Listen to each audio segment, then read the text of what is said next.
खुलुमबाय नोंथांमोनखौ बयखौ बरायबाय। दिनै 9 जानुवारि 2023 बारायजाबाय समबार। फैदो दिननि खौरांफोरखौ बेखेवनोसै।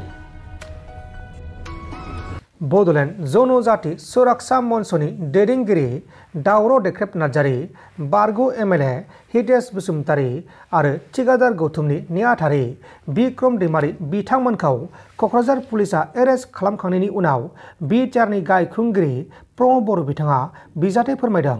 बिथाङा बुंनाय बायदिब्ला, जोङो बेनि सायाव जेबो बुंनो हाया।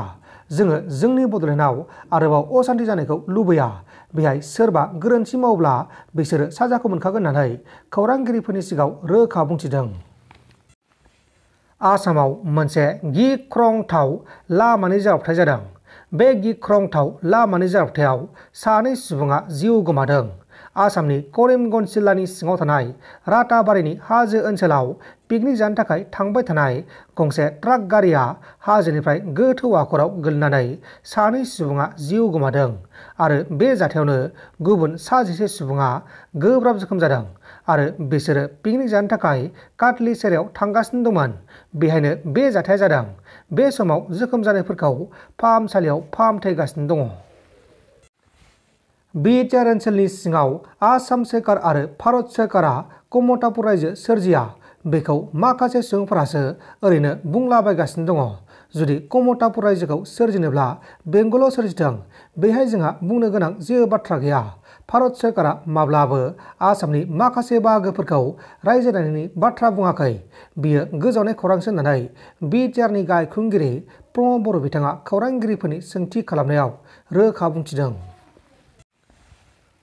क'क्राझार डिस्ट्रिक्टआव दुंहाव थासारि सोमजिदों।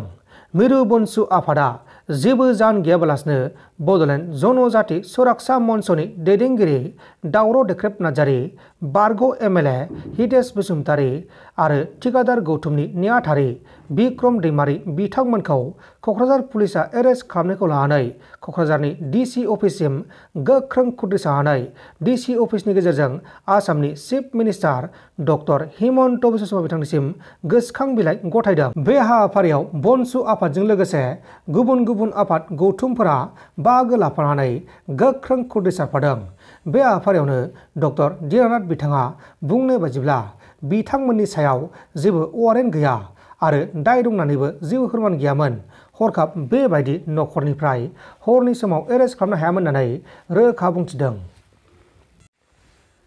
जिआरपि पुलिस आरो पल्टन बाजार पुलिसजों जथायै गोख्रों सिग्रोमनानै गुवाहाटी नोगोरमानि गुवाहाटी रेलबादायाव राजधानी एक्सप्रेस ट्रेननिफ्राय आयेननि बेरेखायै लांखुमानो नाजानाय पपि बिबारनि बेगर ड्राग्स बानायग्रा जाथोसे बेगर गासै 60 लाख रांसोनि बेगर हमनो हादों। नाथाय बे जाथायाव लोब्बा थानाय सासेबो दायनिगिरिफोरखौ एरेस्ट खालामनो हायाखै। बे समाव दायनिगिरिफोरखौ एरेस्ट खालामनो थाखाय पुलिसा गावसोरनि खामानिखौ मावगासिनो दङ आरो बेफोर बेसादखौ डिमापुरनिफ्राय निउ दिल्ली फारसे दैथायहरनो नाजादोंमोन, नाथाय दैथायहरनो हायासै।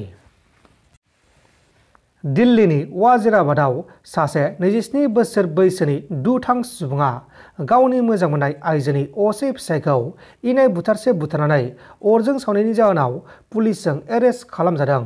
हमजानाय दायनिगिरिनि मुङा जाबाय मुनिस उद्दिन।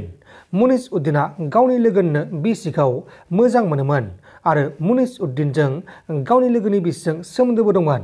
उनाव बे बाथ्राखौ लोगोआ मिथिनानै बिसोर सानैनि गेजेराव नांलाय खमलाय जानायाव बे जाथाया जादों होननानै मिथिनो मोननाय जादों।